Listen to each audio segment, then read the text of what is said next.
देहरादून में डेंगू के बढ़ते मामलों के साथ ही इस पर सियासत गर्मा गई है। आम आदमी पार्टी ने शहर में डेंगू के बढ़ते मामलों पर नगर निगम के खिलाफ जमकर धरना प्रदर्शन किया। आम आदमी पार्टी की प्रदेश उपाध्यक्ष उमा सिसोदिया के नेतृत्व में नगर निगम पहुंचे कार्यकर्ताओं ने नगर निगम और सरकार के खिलाफ नारेबाजी की और आरोप लगाया कि डेंगू की रोकथाम करने के लिए नगर निगम नाकाम साबित हो रहा है। आम आदमी पार्टी द्वारा नगर निगम में जिस प्रकार से पूरे देहरादून में डेंगू, टाइफाइड, मलेरिया फैल रहा है और जिस प्रकार से कहीं ना कहीं ऐसा देखा जा रहा है कि नगर निगम की जो कार्य प्रणाली है वो बहुत लचर है और कहीं ना कहीं जो इस समय लोग डेंगू को झेल रहे हैं, टाइफाइड को झेल रहे हैं, तो वो कहीं ना कहीं इसका जिम्मेदार नगर निगम भी है। तो आज नगर निगम को चेताने के लिए, उसकी कुंभकर्ण की नींद को तोड़ने के लिए आज आम आदमी पार्टी के सभी कार्यकर्ताओं ने यहाँ पर नगर निगम पहुँचकर एमएनए साहब का घेराव किया और उनको एक ज्ञापन सौंपा है कि जल्द ही जो सफाई व्यवस्था है, जो नालियों की सफाई है, जो पानी जगह जगह भरा हुआ है, जो खड्डे हैं उनको ठीक कराया जाए, जिससे कि जो डेंगू के जो मच्छर हैं वो ना फैले और जो आम जनमानस है उसको राहत मिल सके। भारतीय जनता पार्टी प्रधानमंत्री नरेंद्र मोदी के जन्मदिन को सेवा पखवाड़े के रूप में मनाएगी। इसके तहत अनेक कार्यक्रम आयोजित करने का निर्णय लिया गया है। भाजपा प्रदेश अध्यक्ष महेंद्र भट्ट ने पत्रकार वार्ता कर बताया कि 17 सितंबर को प्रधानमंत्री नरेंद्र मोदी का जन्मदिन है। उसी दिन से सेवा पखवाड़े की शुरुआत सभी जिला मुख्यालयों पर प्रधानमंत्री की व्यक्तित्व पर प्रदर्शनी से होगी। 18 सितंबर को मैदानी जिलों में विधानसभा स्तर और पर्वतीय जिलों में जिला स्तर पर रक्तदान शिविर आयोजित होगा। सिविल जज जूनियर डिवीजन शंभूनाथ सिंह सेठवाल की अदालत नरेंद्र नगर में आयोजित राष्ट्रीय लोक अदालत में विभिन्न प्रकृति के 106 वादों का निवारण किया गया। ये सभी 106 वाद फौजदारी, मोटरयान अधिनियम, किराए वसूली, सुलह समझौते, धन वसूली आदि विषयों पर संबंधित थे। वादों के निस्तारण के दौरान मजिस्ट्रेट शंभूनाथ सिंह सेठवाल की अदालत में एडवोकेट प्रमोद नेगी, सरदार भूपेंद्र सिंह और विकास उनियाल रहे। आज पूरे भारतवर्ष में राष्ट्रीय लोक अदालत का आयोजन किया गया है। इसी के क्रम में जिला टिहरी गढ़वाल के नरेंद्र नगर सिविल जज जूनियर डिवीजन न्यायिक मजिस्ट्रेट नरेंद्र नगर के न्यायालय में आज जो मामले सुलह समझौते के आधार पर निस्तारित हो सकते हैं, उन न्यायालयों का निस्तारण किया जा रहा है। इन मामलों को निपटाने के लिए माननीय न्यायालय को प्री मीटिंग्स भी करनी पड़ती है और ये काफ़ी तैयारी के बाद ही मामले निस्तारित होते हैं। मेरा नाम रविंद्र राम रवानी है। मैं ऋषिकेश में रहता हूँ। मेरा स्कूटी 2023 में 16 जून को चोरी हुआ, जो कि मामला निपट गया और हमें बहुत खुशी हो रही है। हमारा जो है 10 फरवरी में चालान कट गया था बच्चों का हेलमेट का, तो उसमें जो है कुछ बच्चों से गलती हो गई थी। यहाँ लोक अदालत में हमारा मामला ठीक ठाक निपट गया है। हमें बड़ी खुशी है, यहाँ आने से हमारा काम हो गया है। उप जिलाधिकारी के निर्देशों के बाद मसूरी में बहते शिविर को लेकर बड़ी कार्रवाई की गई। नायब तहसीलदार उत्तराखंड जल संस्थान और मसूरी पुलिस ने 3 होटल पर कार्रवाई की। होटल में प्रशासन ने एसटीपी प्लांट और सीवरेज की निकासी की जानकारी ली और अनियमितता पाई। जानने पर होटल को संचालित करने पर रोक लगा दी गई। विगत कई समय से मसूरी की माल रोड के साथ ही कई स्थानों पर खुले में शिविर बहने की शिकायत प्रशासन से की गई थी, जिसमें बताया गया था कि खुले में शिविर बहने के कारण दुर्गंध से स्थानीय लोगों के साथ ही पर्यटन भी परेशान हो रहे हैं। ये लगातार कुछ होटलों द्वारा सीवेज, उनका पर्सनल सीवेज सड़क पर बह के आ रहा था, तो जिसके क्रम में हमारे द्वारा पहले भी नोटिस दिए गए और पिछले हफ्ते फिर नोटिस दिए गए, लेकिन इनके द्वारा कोई कार्रवाई नहीं की गई, जिसके क्रम में धारा 133 के अंदर इन पर कार्रवाई की जा रही है। अभी इसमें एक मामला कोर्ट में विचाराधीन है, जिसमें इनके द्वारा स्टे लिया गया है। एक एनजीटी का आदेश था कि 20 कमरों से ऊपर के होटल में एसटीपी होना अनिवार्य है, लेकिन वो एक अभी मामला हाई कोर्ट में विचाराधीन है, इसलिए कोई कार्रवाई नहीं की जा रही है। जो एग्जिस्टिंग होटल्स हैं या जिनकी सीवेज लाइन पहले से विभागीय लाइन पर कनेक्ट है, उनके लिए क्या दिशा निर्देश होंगे ये स्पष्ट नहीं था। तो बीच में भी एनजीटी के कुछ आदेश थे तो उनका भी अनुपालन कराया जा रहा है। समय समय पे जो भी दिशा निर्देश है उसी के अनुरूप कार्रवाई की जा रही है। अभी तो 3 फिलहाल हैं प्रथम दृष्टया, और बाकी और होटलों की भी सीवेज लाइन और उन पर परीक्षण किया जा रहा है।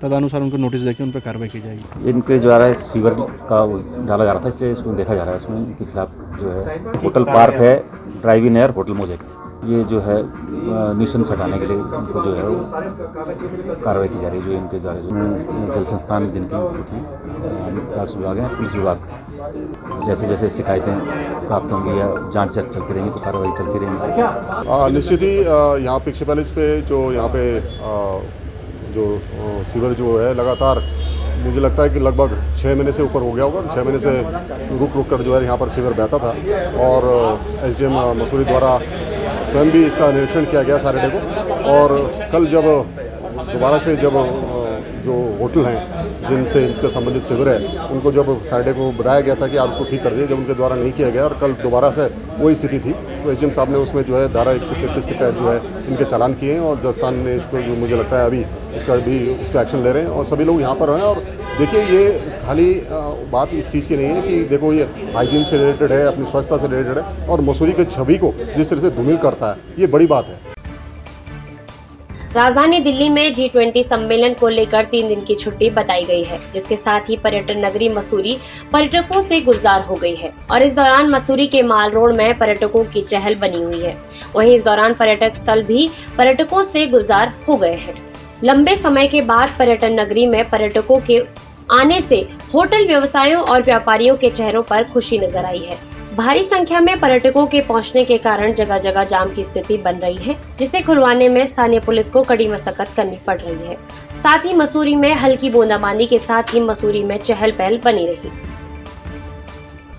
तो वेदर यहाँ का बहुत अच्छा है। वहाँ पे उस टाइम बहुत गर्म था, और G20 समिट की वजह से 3 डेज़ का हमारा कंटिन्यूस 3-4 डेज़ का ऑफ था, तो हमने सोचा कि चलो घूम के आते। तो पहले तो मसूरी में इतना भीड़ नहीं था, बट सारा अब मैं देख रही हूँ दिल्ली का मोस्ट ऑफ द क्राउड, मतलब पूरा हमारा बस होटल सब ज़्यादातर दिल्ली के लोगों से भरा हुआ है। और वेदर अच्छा है, नो डाउट बहुत अच्छा है, बट व्यू नहीं इतने देख पा रहे, क्लाउड्स वगैरह है, बट अच्छा है बहुत ज़्यादा, मतलब मज़ा आया।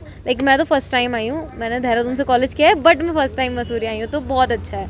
सर देखिए, वैसे तो हम ये सोच के आए थे कि बारिश इतनी नहीं मिलेगी, बट दिल्ली क्रॉस करते ही जब से मेरठ आया लगातार बारिश कंटिन्यू, हम पूरी रात बारिश में ट्रैवल करते हुए आए हैं। अभी भी जैसा कि आप देख रहे हैं बारिश हो ही रही है, शाम हो चुका है। जो घूमना था, लेकिन हम दिल्ली से इतनी दूर से आए तो घूमना तो है ही। वो आए हैं, मॉल रोड देख रहे हैं, एंजॉय कर रहे हैं, शॉप्स देख रहे हैं, अच्छा लग रहा है सब कुछ। कोशिश करेंगे कि अंधेरा होने का थोड़ा और खूबसूरत लगेगा। तो अभी तक की तो यही है, आगे अभियान जारी है, देखते हैं घूमते घूमते और क्या क्या नया चीज़ एक्सप्लोर कर। उत्तराखंड सरकार ने राज्य में निराश्रित गोवंश की सुरक्षा और संरक्षण के लिए ठोस व्यवस्था बनाने पर कार्य शुरू कर दिया है। इस संबंध में विधानसभा सभागार में 3 मंत्रियों की उच्च स्तरीय कमेटी की बैठक हुई, जिसमें निर्णय लिया गया कि उत्तराखंड में निराश्रित गोवंश की सुरक्षा और संरक्षण के लिए 6 महीने के भीतर ठोस व्यवस्था बनाई जाएगी। साथ ही इस लक्ष्य को युद्ध स्तर पर हासिल करने का निर्णय लिया गया। पर्यटन मंत्री सतपाल महाराज, संसदीय कार्य मंत्री प्रेमचंद्र अग्रवाल और पशुपालन मंत्री सौरभ बहुगुणा ने गौवंश संरक्षण पर विस्तार से चर्चा की। ये पहली बार हुआ है उत्तराखंड में 3 मंत्रीगण निराश्रित गौवंश को, निराश्रित गौवंशों को गौशाला देने के लिए एक साथ बैठे हैं, सारे विभाग एक साथ बैठे हैं। कोशिश हमारी यही है कि अगले 6 महीने में हम टारगेट करके वॉर फुटिंग पे काम करके जो हमारी गौ माता है उनको संरक्षण देने का काम करें, उनको गौशाला में भेजने का काम करें। और जो सबसे बड़ी उत्तराखंड की आज समस्या है, चाहे वो किसानों को ले लीजिए, चाहे वो हमारे एक्सीडेंट्स हो रहे हैं, चाहे वो हमारे गायों को समस्या आ रही है, उनको उसका कहीं ना कहीं समाधान ढूंढने के लिए आज की कमेटी बैठी है।